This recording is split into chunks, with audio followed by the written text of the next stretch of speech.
Elections పూర్తయిపోయి ఇప్పుడు exit poll కూడా వచ్చి బీజేపీకి అనుకూలంగా చాలా ఫలితాలు కూడా వచ్చింది.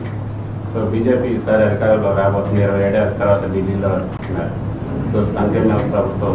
నేను ఢిల్లీ నాయకుడిని కాదు, గల్లీ నాయకుడిని చాలా స్పష్టంగా చెప్పా. గౌరవ ముఖ్యమంత్రి చంద్రబాబు నాయుడు గారు ప్రధానమంత్రి గారు ముందల విశాఖపట్నంలో చెప్పారు, next target is Delhi, NDA కైవసం చేసుకోబోతుంది. People have recognised the power of double engine sarkar. They don't want half engine. They don't want polluted politics in Delhi. They want double engine sarkar. They are seeing the amazing results in Andhra Pradesh, and our honorable chief minister came here, campaigned about it, spoke about it very clearly. And I believe that it's good news for the India. That made a lot of difference also. TVN sir came here, Telugu voters. No, we played our role. As an responsible India partner. We played our role. See, that is very, very important. When you say we are NDA, it's not just about Andhra Pradesh. It's about supporting the Honorable Prime Minister through and through in any election. And our support has been that way. Sir, schools lo meeranta English medium mottani men teesukochina goppa innovation mottani close chestunaru, collapse chestunaru ani. I have not collapsed anything. I have not changed medium of education. Yes, CBSE form, CBSE model of CBSE examination వద్దన్నాడు 10th class, ఎందుకంటే పిల్లలు prepared లేరు. IB వాళ్ళు తీసుకురాలేదండి. IB report కోసం 15 కోట్లు ఖర్చు పెట్టారండి. They have not brought IB. Where is one IB school? I'm asking స్ట్రైట్గా ఆ బొత్స గారిని, సత్యబాబు గారిని నేను సూటిగా ప్రశ్నిస్తున్నా. ఒక్క ఐబీ స్కూల్ కట్టారా మీరు? ఒక్క కేంబ్రిడ్జ్ స్కూల్ మీరు కట్టారా? ఏం కట్టుకుంటే ఇట్లా మాడితే ఎట్లా స్వామి? ఎక్కడుంది? Where is your school? Where is your IB school? Where is your Cambridge school? అయినా కట్టుకుండా నేను రివర్స్ చేశాను డెసిషన్ అంటారు ఏంటి? నాకు అది విచిత్రం ఉంది. ఇప్పుడు సిబిఎస్ఈ ఎగ్జామినేషన్ సార్, ఇప్పుడు పిల్లలు రెడీగా లేరు. 90% పిల్లలు ఫెయిల్ అయ్యారు. 10వ తరగతిలో ఆడపిల్లలు ఫెయిల్ అవుతే ఆ వయసులో పెళ్లి చేస్తారు సార్. అక్కడ సోషల్ ఇష్యూస్ ఉంటాయి. ఇన్ని మేము గమనిస్తున్నాం, చాలా కేర్ఫుల్గా తీసుకుంటున్నాను నిర్ణయాలు. ఒక విద్యాశాఖ మంత్రిగా నేను సంస్కరణ తీసుకురావాలని కోరిక నాకు ఉంది, కానీ ఇక్కడ చాలా జాగ్రత్తగా తీసుకురావాలి. నేను పంచాయతీరాజ్ గ్రామీణాభివృద్ధి శాఖ మంత్రి ఉన్నప్పుడు చాలా స్పీడ్గా తీసుకున్నాను, ఎందుకంటే అక్కడ ఇన్ఫ్రాస్ట్రక్చర్ బిల్డింగ్. ఇక్కడ we're building the citizens of tomorrow. So వాళ్ళు చాలా కేర్ఫుల్గా హ్యాండిల్ చేయాలి, వాళ్ళని చాలా కేర్ఫుల్గా నర్చర్ చేయాలి. మేము తీసుకునే నిర్ణయాలకి చాలా సోషల్ ఇష్యూస్ కూడా రాబోతాయి. ఎన్ని పరిగణనలు తీసుకుని నేను నిర్ణయాలు తీసుకుంటున్నా. ప్రతి నిర్ణయం నేను చర్చిస్తున్నా, యూనియన్స్తో చర్చిస్తున్నా, అదేవిధంగా ప్రజలతో చర్చిస్తున్నా.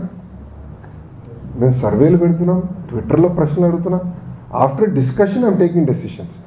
ప్రజలు ఓకే అన్నారు, నేను నిర్ణయాలు తీసుకుంటా. వాళ్ళు ఎందుకు కంగారు పడుతున్నారండి?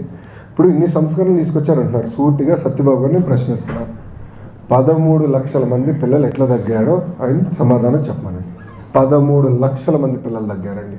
13 lakhs 5 సంవత్సరాలు. I'm challenging him, he should answer. YCP government లేక విద్యా వ్యవస్థలో కానీ విద్యాకు సంబంధించిన మీరు ఇచ్చిన హామీలు కానీ అన్ని మిస్ అవుతున్నారు జనాలు అని చెప్పేసి ఈరోజు మాట్లాడుతున్నాం. అన్ని హామీలు అమలు చేస్తున్నాం, పద్ధతి ప్రకారం చేస్తున్నాం. వాళ్ళు దాదాపు 4,000 కోట్ల రూపాయలు బకాయిలు పెట్టిపోయారు, అవన్నీ తీర్చాలి. ఈ ఇయర్ ఫీ రీయింబర్స్మెంట్ మొదటి విడత చేసాం, రెండో విడత కూడా క్లియర్ చేస్తాం. తల్లికి వందనం మేము స్కెడ్యూల్ ప్రాక్టీస్ చేసాం, రైతులకి ఇవ్వాల్సిన దానిపైన మా స్కెడ్యూల్ మేము ప్రాక్టీస్ చేసాం. గ్యాస్ అమలు చేసాం, దాని తర్వాత పెన్షన్ పెంచాం, అన్న క్యాంటీన్ ప్రారంభించాం. ఉద్యోగాల కల్పన మొదటి హామీ, అది ఎవడు మాట్లాడలే. 20 లక్షల ఉద్యోగాలు కల్పిస్తామనేది మా మొదటి హామీ అండి. 7 నెలల్లో 4 లక్షల మందికి ఉద్యోగాలు కల్పించే కంపెనీలతో ఒప్పందాలు కుదుర్చుకుని ఎగ్జిక్యూట్ చేస్తాం. And will make it a reality by 2029. అది చేశాం. ఇప్పుడు నేను అడుగుతున్నాను, సంపూర్ణ మద్యపాన నిషేధం చేస్తున్నారు, చేశారా? I'm asking him straight question. CPS రద్దు చేసి ఓపీఎస్కి వెళ్తామన్నారు, చేశారా? ఈ రెండింటికి సమాధానం చెప్పండి. స్ట్రైట్గా వైసీపీ నేను ప్రశ్నిస్తున్నా, జగన్ గారిని ప్రశ్నిస్తున్నా. Ask him to answer these 2 questions first before criticising NDA government. ఈ రెండింటిపైన ఆయన సమాధానం చెప్పమని. పెన్షన్ కూడా 5 ఏళ్ళకి మెల్లగా ఇచ్చుకుంటారు. 1000 రూపాయలు పెంచేదాకా 5 ఏళ్ళు తీసుకున్నాడు ఆయన. మేము 5 నెలలు తీసుకోవాలా? ఫలితాలు ఫస్ట్ ఇయర్ ఎగ్జామ్స్ ఉండవు, అందరినీ పాస్ చేస్తా ఉన్నారు. నేను ఎప్పుడు చెప్పా చేస్తానని? నేను ప్రతిపాదిస్తున్నాను, ప్రజల దగ్గర నుంచి ఫీడ్బ్యాక్ తీసుకున్న తర్వాత నిర్ణయం తీసుకుంటానని చెప్పాను. ఆ ఫీడ్బ్యాక్ వస్తుంది, will take a decision.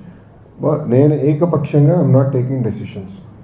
I want to discuss with parents, with students, with teachers, with unions, then take a decision. That is the model of this government.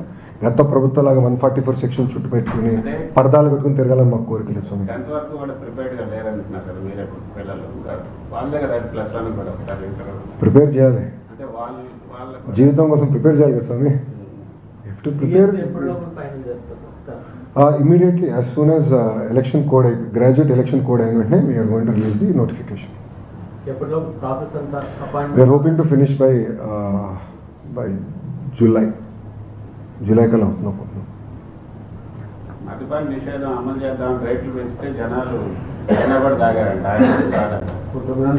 సంపూర్ణ మద్యపాన నిషేధం అంటే ఏంటండి? ప్రభుత్వ షాపులు ఉండవు, ప్రభుత్వ డిపోలు ఉండవు, వైకాపా నాయకులు మ్యానుఫ్యాక్చరింగ్ ఉండదు. కానీ గత ప్రభుత్వం అన్నీ జరిగినాయి కదా, అన్నీ బయటకు వస్తాయండి. త్వరలో ఇన్వెస్టిగేషన్ జరుగుతుంది కదా, త్వరలో అన్నీ బయటకు వస్తాయి. మీరే ఆశ్చర్యపోతారు, ప్రజలే ఆశ్చర్యపోతారు. కార్యకర్తలపై దాడికి పోతేనే మా కార్యకర్తలు ఎవరేం చేయలేరు, అధికారులు వస్తున్నా ప్రతికారం తీసుకుంటాం. పెద్దరెడ్డి కూడా చెప్తారు సార్, మనం మిత్రులు కూడా ఈసారి అధికారులు పెడితే మామూలు ఉండదు. వస్తే కదా ఎందుకు కంగారు పడుతున్నావు స్వామి? సార్ నేను అడుగుతున్నా, అంత ధైర్యం ఏం సార్? ఒక్క నిమిషం నేను అడుగుతున్నా.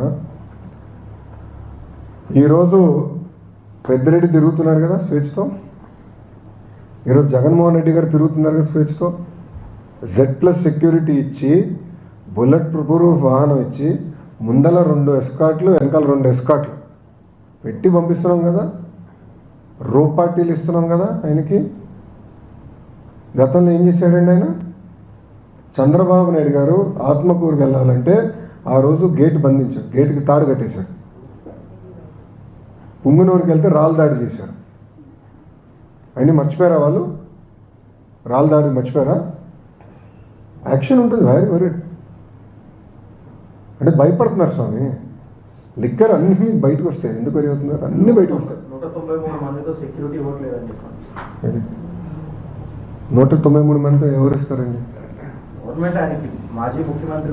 We are following the protocols given in the blue book. Let us follow it boss. Special dispensation ఎట్లా ఇస్తాం ఆయనకి? We are following. సార్ ఒక మాట చెప్తానండి, మీరు ఒకటి మీడియా వాళ్ళు కూడా కొంచెం దయచేసి అర్థం చేసుకోవాలి. ఎన్డీఏ ప్రభుత్వ అధికారంలోకి వచ్చిన తర్వాత కేటగరైజేషన్ ప్రకారం ఆయన ఇచ్చాం. ఆయన భార్యకి సెక్యూరిటీ తగ్గించలేదు, చెల్లికి సెక్యూరిటీ తగ్గించలేదు, వాళ్ళ అమ్మకి సెక్యూరిటీ తగ్గించలేదు, వాళ్ళ ఫ్యామిలీకి ఎక్కడ వీడియో టచ్. అదే జగన్మోహన్ రెడ్డి గారు ముఖ్యమంత్రి అయిన తర్వాత మా కుటుంబం మొత్తం తీసేశారు, తగ్గిస్తాం కదా, తీసేశారు. ఏకపక్షంగా ఒకరోజు ముందలు చెప్పకుండా తీసేశారు. ఇప్పుడు నేను కక్ష సాధింపు చేయాలంటే నేనేం చేయాలి? ఎగ్జాక్ట్లీ అది చేయాలి. But we understand there are safety issues, we understand that, we will follow the due process of the law. వాళ్ళలాగా మేము చేయాల్సిన అవసరం మాకు లేదు.